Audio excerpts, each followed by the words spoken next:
Chelakkara LDF നിലനിർത്തും എന്ന് തന്നെയാണ് ഇതുവരെ കിട്ടുന്ന സൂചനകൾ.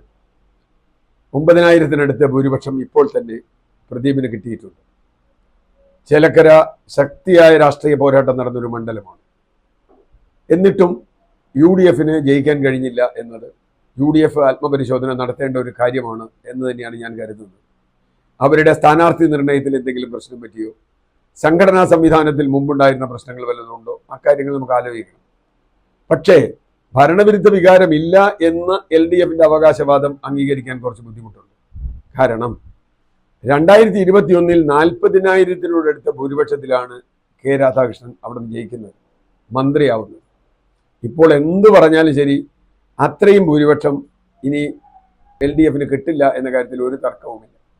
ഒരു 10,000 അല്ലെങ്കിൽ അതിൻ്റെ അടുത്ത് എവിടെയെങ്കിലും ഒരു ഭൂരിപക്ഷം വരാനാണ് സാധ്യത. അങ്ങനെയെങ്കിൽ ഭരണവിരുദ്ധ വികാരമില്ല എന്നൊന്നും പറയാൻ പറ്റില്ല.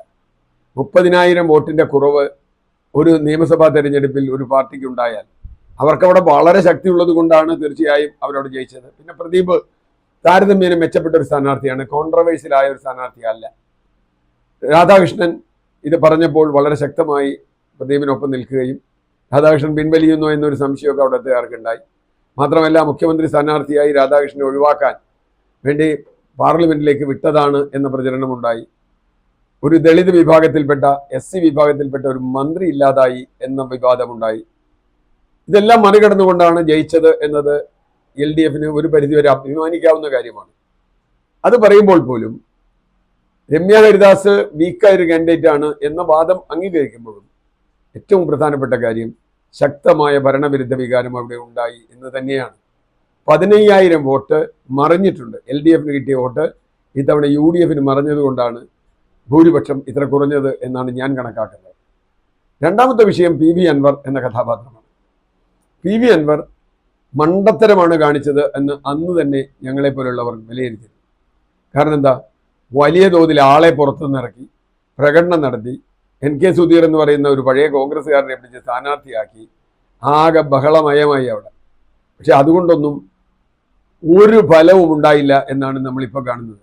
ഞാൻ ഏറ്റവും ഒടുവിൽ കിട്ടുമ്പോൾ 1,000-1,500 വോട്ടാണ് അവർക്ക് ഇതുവരെ കിട്ടിയിട്ടുള്ളത്. 2,000-3,000 വോട്ട് വരെ അവരെത്തിയേക്കാം, ഇല്ല എന്ന് പറയുന്നില്ല. 2,000-3,000 വോട്ട് പിടിക്കാൻ ഇത്രയധികം വണ്ടികളിറക്കി ഇത്രയധികം പ്രചരണം നടത്തി അൻവർ എന്താണ് ചെയ്തത്? അൻവറിൻ്റെ വോട്ട് എന്താണ് അവിടെ സംഭവിച്ചത്?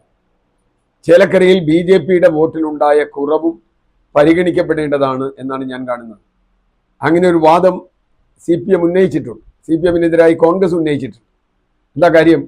തൃശ്ശൂരിൽ ജയിപ്പിച്ചതിന് പകരമായി ഇവിടെ LDFന് BJP വോട്ട് ചെയ്യും എന്നൊരു വാദമുണ്ട്. അതൊക്കെ തെരഞ്ഞെടുപ്പിലെ വോട്ടിൻ്റെ ശതമാനം കഴിഞ്ഞതിന് ശേഷം പറയാൻ പറ്റൂ.